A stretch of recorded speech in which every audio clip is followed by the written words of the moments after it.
똑같은 상황인데 누구는 걸리고 왜 누구는 안 걸려? 누구는 빨리 회복하고 누구는 오래 고생해? 각자 내 안에 있는 면역력과 힘이 어떻게 작동하느냐에 따라서 다르잖아요. 그 힘의 핵심이 바로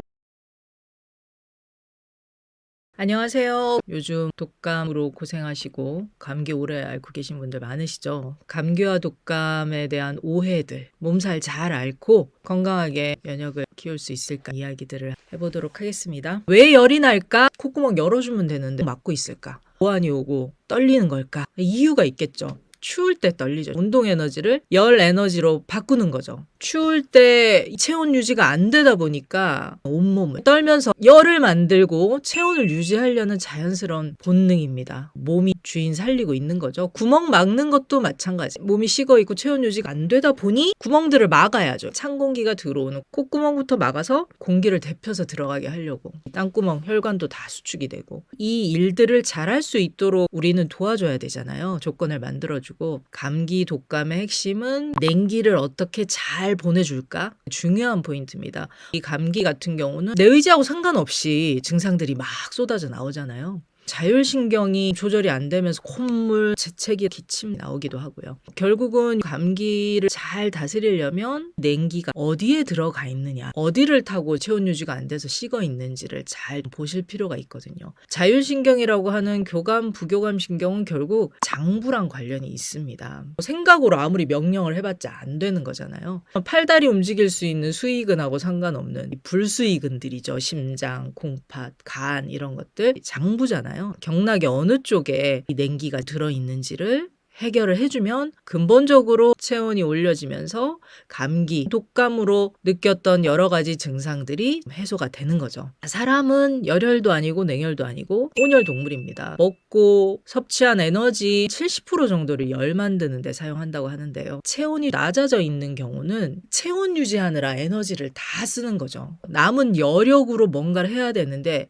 여력이 없는 거죠. 꼭 필요한 거 외에는 내 몸이 최소한 에너지만 가지고 체온 유지를 하는데 다 쓰면서 살게 됩니다. 에너지 넘치게, 활력 있게, 밝게, 건강하게, 긍정적으로, 마음 편하게 평온을 유지하면서 살려면은 이 체온이 엄청 중요하거든요. 사람답게 살 수가 있습니다. 늘 감기 독감에서 나오는 얘기가 있잖아요. 똑같은 상황인데 누구는 걸리고 왜 누구는 안 걸려? 누구는 빨리 회복하고 누구는 오래 고생해? 각자 내 안에 있는 면역력과 힘이 어떻게 작동하느냐에 따라서 다르잖아요. 그 힘의 핵심이 바로 체온입니다. 체온을 떨어뜨리는 거는 단순히 찬 거 먹어서만 그런 건 아니거든요. 과일이나 과즙이라든지 많이 드신다. 염분 없는 수분 섭취가 너무 많다. 염분 없는 수분 섭취는 결국은 내 몸의 염도를 맞추기 위해서 수분을 빼다 보니까 체온이 떨어질 수 있고요. 스트레스 또한 체온을 많이 떨어뜨립니다. 머리 쪽으로 기운이 쏠립니다. 손끝 발끝까지 안 가겠죠. 순환이 안 되고 전체적인 밸런스 깨질 수밖에 없는 거고요. 과식도 체온을 많이 떨어뜨리거든요. 감당할 수 있는 거 이상 많이 먹었어. 몸의 입장에서는 소화기 쪽으로 순간적으로 혈액을 다 쏠리게 해야 되잖아요. 다른 곳이 무방비 상태가 됩니다.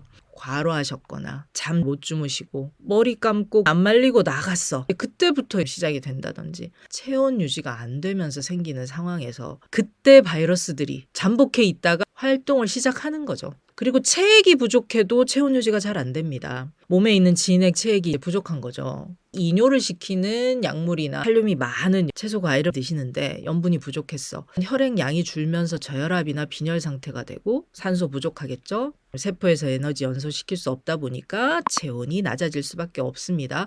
영양 부족이나 칼로리 부족도 몸을 식게 만들거든요. 못 챙겨 드시고 대충 때우고 어느 날 몸이 식으면서 체온이 확 떨어지면서 무방비 상태가 돼서 바이러스, 박테리아, 세균들에 노출이 되는 거죠. 꽉 끼는 옷, 신발 여성분들 같은 경우는 배를 충분히 덮는 속옷을 입어주셔야 되는데 그런 게 드물잖아요. 타이트한 것들을 입고 있으면서 순환이 안 되는 상태. 순환이 안 되면 혈관 수축되고 피가 안 가고 몸이 식겠죠. 소금 부족으로 인해서 전해질과 혈액 이동, 산소 공급이 안 되면서 몸이 식는 거. 계속 서 있거나 계속 앉아 있는 생활, 체온을 떨어뜨리는 것들입니다. 약물을 드시는 분들, 항생제, 호르몬제, 두통약, 냉증 유발하는 약물들이고요. 이뇨를 시키는 약물들도 전립선약, 고혈압약, 커피나 카페인, 혈액량을 줄여서 냉증을 유발을 시키는 거죠. 만성염증이나 만성적으로 저체온도 해당이 되지만 잠복돼 있다가 유해했을 때 같은 상황이지만 고생을 할 수 있다는 거고요. 밤늦게까지 스마트폰 들고 자기 전까지 보시고 하다 보니까 감각이 계속